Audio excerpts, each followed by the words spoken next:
இன்னைக்கு எபிசோட்ல பாக்யா வீட்டுல எல்லாரும் சாப்பிட்டு ஜாலியா பேசிட்டு இருக்காங்க. பாக்யா அமிர்தா கிட்ட நீ இன்னைக்கு என் கூட ரெஸ்டாரண்ட்டுக்கு வந்துரு, வீட்டை இன்னைக்கு ஜெனி பாத்துப்பான்னு சொல்றாங்க.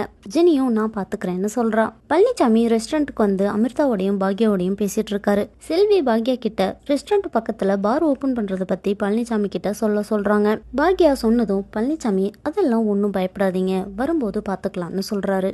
பார் ஓனரோட ஃப்ரெண்டா எல்லாம் வாங்கன்னு சொல்லி பாக்யாவை கூட்டிட்டு போய் அவரோட பேசிட்டு இருக்காரு. பார் ஓனரும் சமையல் ஆர்டர் எடுத்தவங்க சமைக்க முடியாதுன்னு சொல்லிட்டாங்கன்னு புலம்பிட்டு இருக்காரு. பழனிசாமியும் பாக்யாவோட சமையல் வரலாறு பத்தி சொல்லி சமையல் ஆர்டரை பாக்யாவுக்கு கொடுங்கன்னு கேக்குறாரு. பார் ஓனரும் சமையல் ஆர்டரை தரேன்னு ஒத்துக்கிட்டாரு. பழனிசாமி பாக்யா கிட்ட குடிக்கிறவங்களுக்கு சப்போர்ட் பண்ணி பேசினதால நான் எதுவும் குடிப்பேன்னு நினைச்சுக்காதீங்கன்னு சொல்றாரு.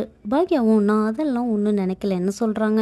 ஜெனியோட பாப்பா அழுகிற சத்தம் கேட்டு தாத்தா நான் வந்து பாக்கட்டுமான்னு கேக்குறாரு. ஜெனி நானே பாத்துக்கிறேன்னு சொல்றா. குழந்தைய ஒரு வழியா தூங்க வச்சுட்டு ஜெனியும் தூங்கிடுறா. பார் ஓனர் ரெஸ்டாரண்ட்டுக்கு வந்து மெனு பார்த்துட்டு அட்வான்ஸும் கொடுத்துடுறாரு. பழனிசாமி பாக்யா கிட்ட படத்துல வர்ற மாதிரி எல்லாரும் குடிச்சிட்டு கலாட்டா பண்ண மாட்டாங்க, அப்படி யாராவது பிரச்சனை பண்ணாலும் பாத்துக்கலாம்னு சொல்றாரு.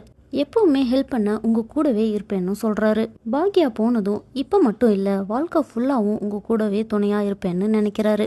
பழனிசாமி நினைக்கிறது நடக்குமா இல்லையான்னு இனி வர எபிசோட்ஸ்ல பார்க்கலாம்.